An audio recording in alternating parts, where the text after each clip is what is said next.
Hi, I'm Paul Levinson, and I'm happy to be talking to you. Today, I'll be talking to you about truth wins in the marketplace of ideas, even when situated on Twitter. So, as you all know, the 2020 presidential election in the United States just took place. Joe Biden is the winner. A lot of people, including me, are very happy about that. But I wanted to talk to you about how that provides evidence for a highly contested issue in the area not only of media studies, but politics. And it's rare when you have these debates that you have an event in the real world that can serve as some kind of test of the theories that you bring when you're considering and discussing these events. So, as I'm sure all of you also know, Twitter and Facebook and social media in general have been criticized actually since the 2016 presidential election in America for helping to disseminate news that's not really news, that has all kinds of absurd conspiracy theories, hate speech, all of these things which certainly don't help the democratic process. And my response to those concerns has always been to cite John Milton and his famous tract, The Areopagitica, which says you have to let truth and falsity fight it out in the marketplace of ideas. Although it's tempting to want to censor falsity, it's tempting to want to keep hate speech, destructive communications out of the marketplace of ideas, because those things certainly don't help any kind of rational discussion. It's nonetheless very dangerous to do that, John Milton argued, because if you keep falsity out of the marketplace of ideas, you may wind up accidentally keeping out some truth as well. And the best way of getting a intelligent result in the marketplace of ideas, John Milton contended, was to let everything into the marketplace of ideas. Don't shut everything out. And Milton argued that enough people have enough rationality that they'll be able to see the truth and distinguish it from the false information which is also in the marketplace of ideas. And the problem, again, is if you try to keep out falsity, you may accidentally, inadvertently keep out some truth as well. Now, here in the United States, Thomas Jefferson, James Madison, James Monroe, and those of our founding fathers who created the First Amendment read Milton's Areopagitica, and they agreed with it. And that's why we here in the United States have a First Amendment to our Constitution, which says Congress shall make no law abridging freedom of speech or freedom of the press. And that First Amendment has been extended through the 14th Amendment to say no government agency in the United States, even if it's not Congress, no state agency, no local city, municipality, no government agency shall ever restrict freedom of speech or the press. Now, Twitter is not, of course, the government. So were Twitter to crack down on false information, to not allow certain tweets, to cancel accounts of people who tweet information that's false and misleading, That, of course, would not be a violation of the First Amendment because, again, Twitter is not the government on any level. But I would consider that a violation of the spirit of the First Amendment and therefore not a good idea. Not only don't we want the government to restrict freedom of expression, we don't want corporations, we don't want companies. I think we don't want anyone to restrict anyone's right to communicate. In fact, there was a great Supreme Court justice by the name of Louis Brandeis. They named a university after him, Brandeis University, here in Massachusetts in the United States. And he always said that the best remedy to disturbing speech is not silence. That is, you don't try to silence that speech. But Brandeis said the best remedy is more speech. You point out why that false information is false. So, in the last few months, we've put this to the test. We've had a contest here in the United States, a contest between Trump and his supporters, which was spewing out lies by the hour about everything from the coronavirus to police here in the United States who kill innocent African American men. This is what Trump stands for here in the United States. And his supporters on Twitter and Facebook not only supported Trump, but retweeted his tweets and basically gave an enormous amount of support and impetus to those false, misleading tweets and Facebook posts. And there were a lot of people who were saying, well, Twitter should do something about it. And Twitter actually has done something about it. They label tweets that are false or misleading as being false and misleading. They have canceled accounts. I'm okay with Twitter labeling something that's false. That's fine. That's not restricting freedom of expression. It's just identifying something. But I'm not okay with taking those posts down or canceling accounts because, again, I think that violates the spirit of the First Amendment. So Americans went to the polls. And speaking of polls, the surveys prior to the election were somewhat wrong. They predicted a Biden landslide all across the country. Biden didn't win by a landslide, but he won by more than 5 million votes. And not every single electoral vote today is known as to where the elector will vote. But at present, Biden is leading Trump in the Electoral College by almost 100 votes, and it's 100% certain that he will be the next president of the United States. So what does this mean? I think it means that John Milton was right. Thomas Jefferson was right. John Stuart Mill, who in his book on liberty, which he published in the middle of the 19th century, and in that book he agreed with John Milton, all of those thinkers were correct, at least insofar as what happened in this election in the United States. Because Joe Biden, who was by and large speaking the truth, won in the election. I think that's great news.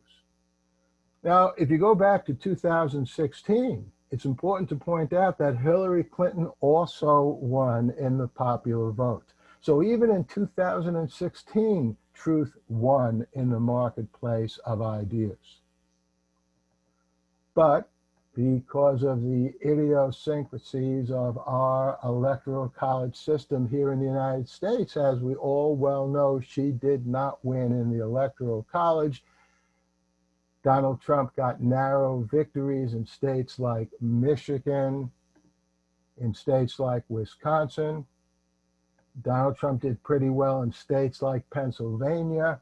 And that's why, even though Hillary did great in California, New York, and racked up an enormous number of popular votes, she lost in the Electoral College. Well, that didn't happen in 2020.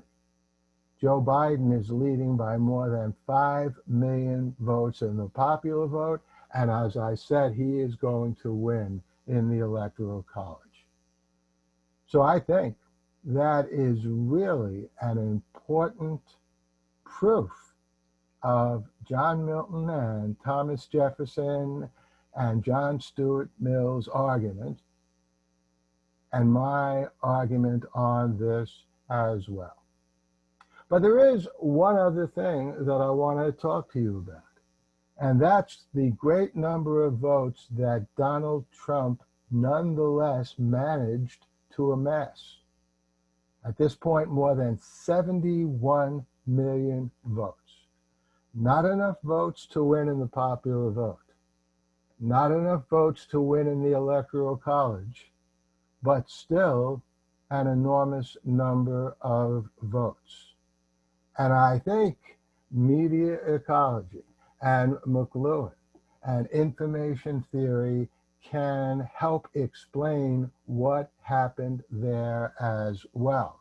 And make no mistake about it, as happy as I am about the results of the election here in the United States, I am also very concerned about those millions of Americans who voted for Donald Trump, voted for a president who lied, still lies about what's going on with the pandemic. And the United States, sadly, as you all know, as of this date, November 13th, 2020, is just, unfortunately, totally caught up in this pandemic.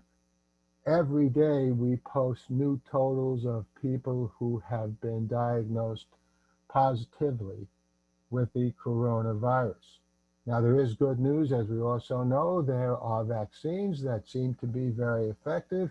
With any luck, they'll be available to the public in the next couple of months. It might take longer to distribute them. But nonetheless, Trump has been doing everything wrong, saying everything wrong, ranging from some of his idiotic points about drinking disinfectant or getting disinfectant inside your body. He later said that's a joke. Everything he says just about is either a joke or an outright lie, whether it's about the pandemic or anything else. But nonetheless, 71 million Americans voted for him. And I think, for want of a better word, we can explain those votes as the appeal of fascism here in the United States. Now, usually when you talk about fascism, you're talking about Benito Mussolini in the 1930s and Adolf Hitler in the 1930s. But they were never the only fascists back then, and they're not the only fascists in the world today. And what is fascism? Well, it bears many resemblances, and that's why I'm saying Trump represents a resurgence of fascism, tapping into a profound fascist root here in the United States.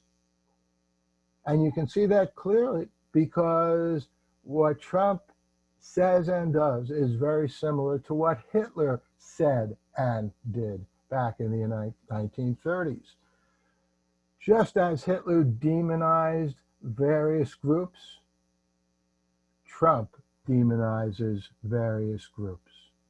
His immigration policy on the Mexican-American border has separated over 600 children from their parents many of these children little babies. And as of this date, they still have not been reunited after being separated from their parents for years.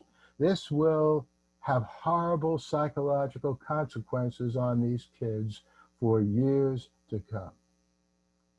And Trump's lying all the time.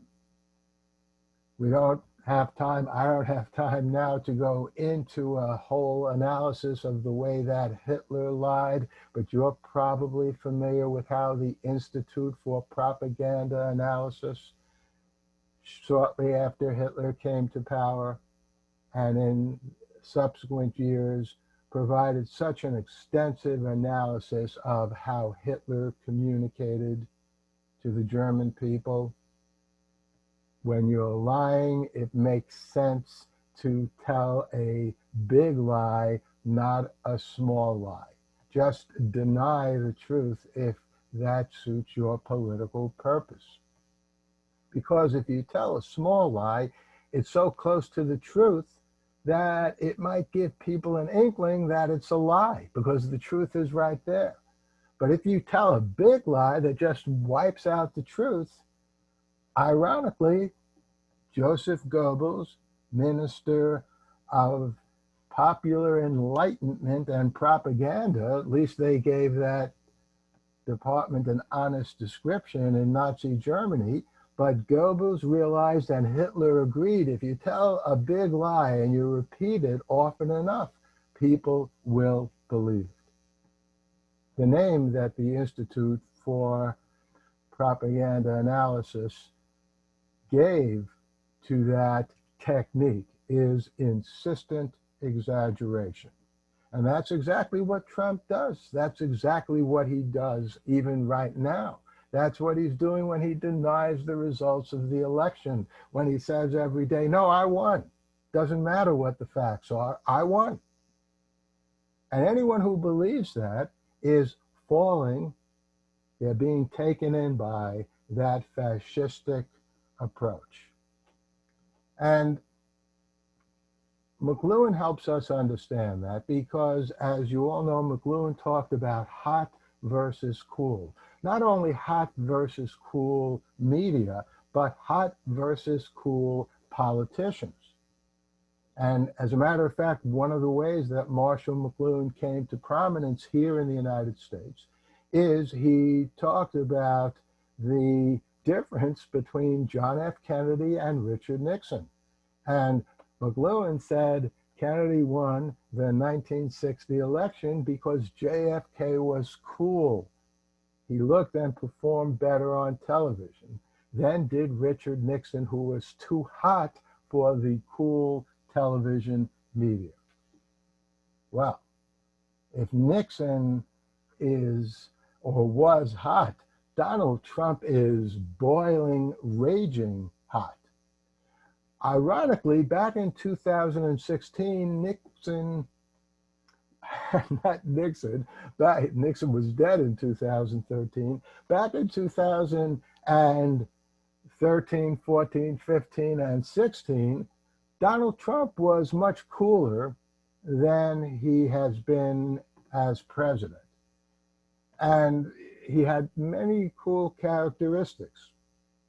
He wasn't that well known to many people, so they filled in the blanks.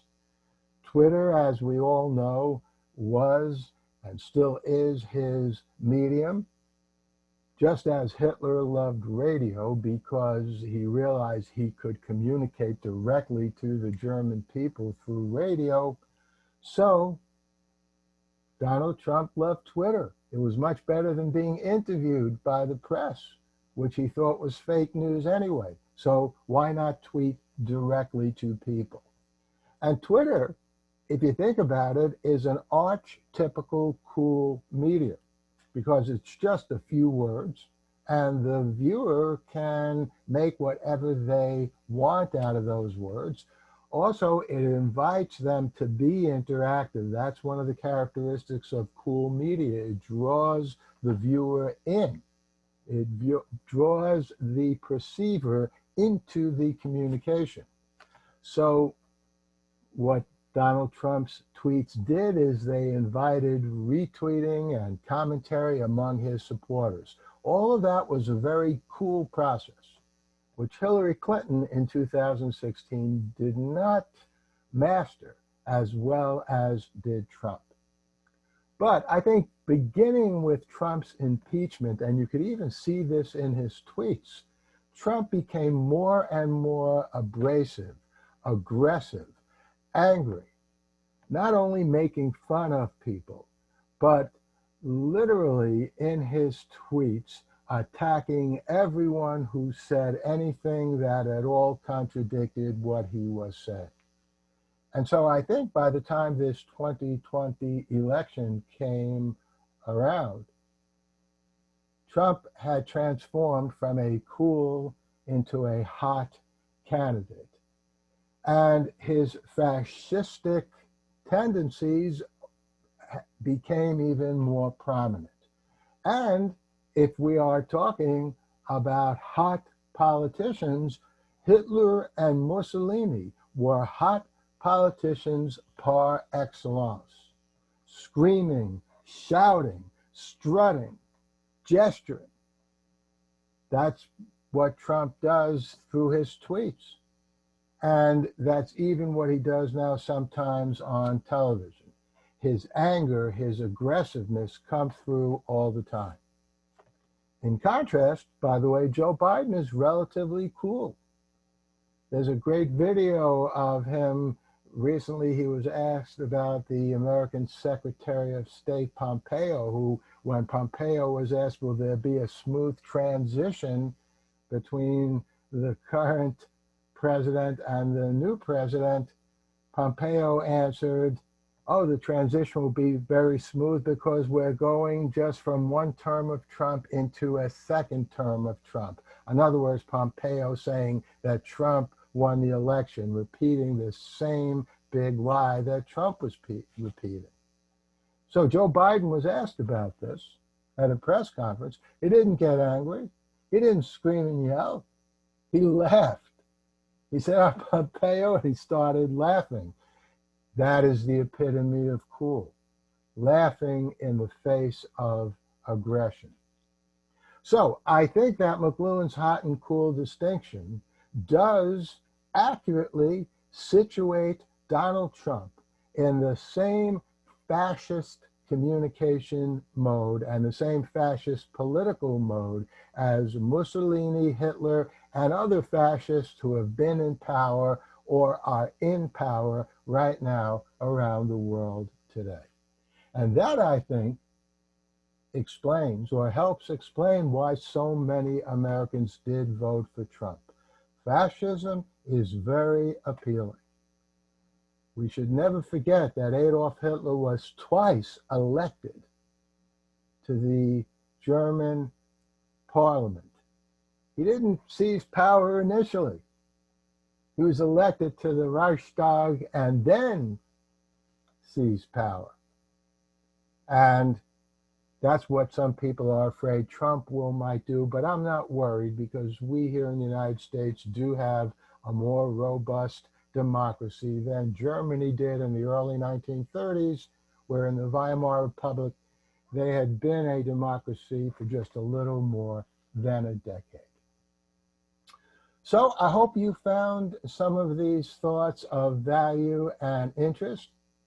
You can follow me on Twitter, apropos of Twitter, at Paul Lev, P-A-U-L-L-E-V. One of my books, McLuhan in an Age of Social Media, discusses many of these points in more detail. So I look forward from hearing from you, and thanks again to the organizers of the conference for inviting me to give this talk.